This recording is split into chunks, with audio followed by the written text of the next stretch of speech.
4 friends, Mark, Lisa, Tom, and Emily, set off on their next adventure, a hiking trip far into the Alaskan wilderness. The open view was vast and white in every direction, isolating from civilization. Their destination was an abandoned cabin deeply hidden in the woods, shrouded in legends of many kinds of disappearances. Cut to them, laughing, joking, and hiking through the dense trees with their backpacks. Lisa, speaking to camera, her voiceover. We thought this was going to be just another hiking trip, a way to connect, get off the grid. But Alaska, it had other plans for us. The group presses deeper into the wilderness. The trees grow denser than they predicted, daylight fading faster than they had predicted. Cut to Emily, stopping to shoot a picture of this scenery. Emily. Guys, look, this place is so beautiful. Suddenly a cold wind whisks through the treetops, and the group comes to a stop for a moment. They cast nervous glances in every direction, as an almost but not quite whispered echo weaves itself around the wood. It's too soft to make out the words, but it feels wrong. Mark. Did you hear that? Tom. Probably just the wind. Let's keep moving. We're losing daylight. They keep going, but soon the trees around them begin to all look alike. The trail they have been on starts to disappear. Lisa pulls out the map.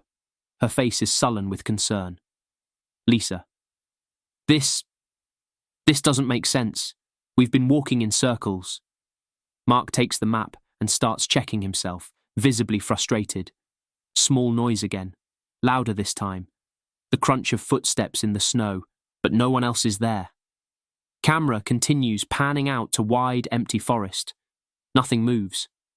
It gets dark a bit earlier than they had initially predicted, and the group members resolve to set up camp.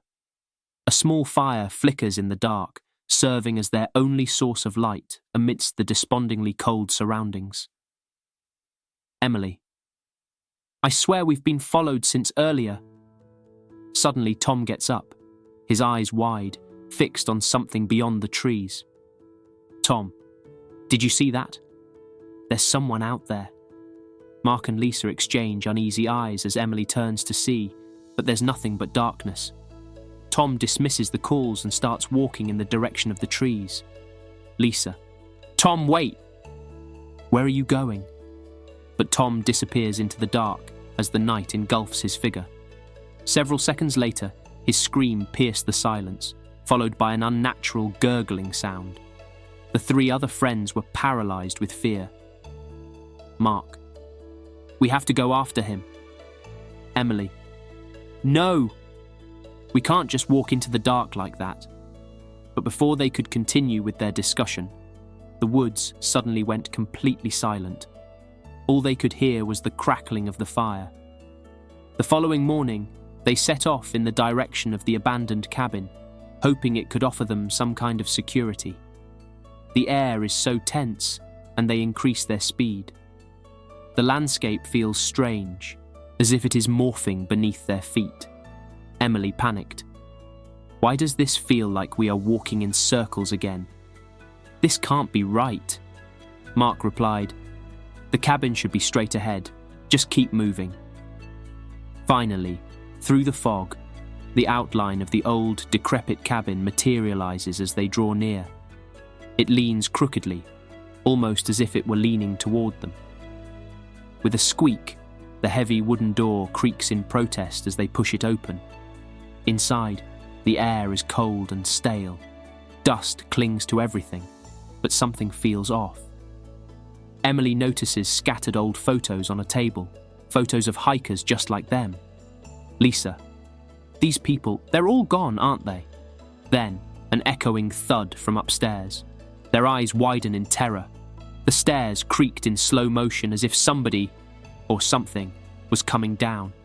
Mark whispering, we gotta go. Now. They run towards the door, which slams shut in front of them before they can even get out.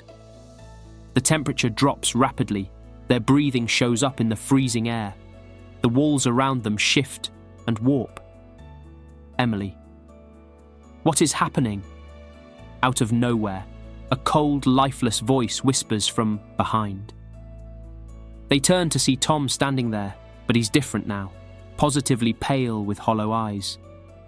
His mouth twists into a furtive smile. Tom, you should not have come here. The cabin suddenly starts shaking. Its walls start to leak frost. The temperature drops, and the shadows move in unnatural ways across the floor. In one lucid moment, Lisa runs and grabs Mark and Emily. Lisa, we have to break a window. Now. Mark snatches a chair and hurls it at the closest window. The window shatters, and the three forcedly make it through the opening into the snow. Outside, the snow now falls heavier, cold and biting their skin. They run, but it's as if everything is distorted, with the forest playing tricks on them. The cabin might be far behind them, yet still remains ominously looming in the distance, almost watching them. Then they hear a whisper in the wind. It is Tom's voice, coming from every direction. Tom, echoing. You can't leave. This place never lets you leave. Mark, Lisa, and Emily look around in horror. The woods are closing in around them, and just when they think they see a way out, it comes into view. Tom, standing before them, grinning. No longer human, but some kind of twisted, frozen semblance of the friend they used to know. The camera cuts to Lisa's horrified face, the realization bursting slowly inside her. Lisa whispers, "We're never getting out."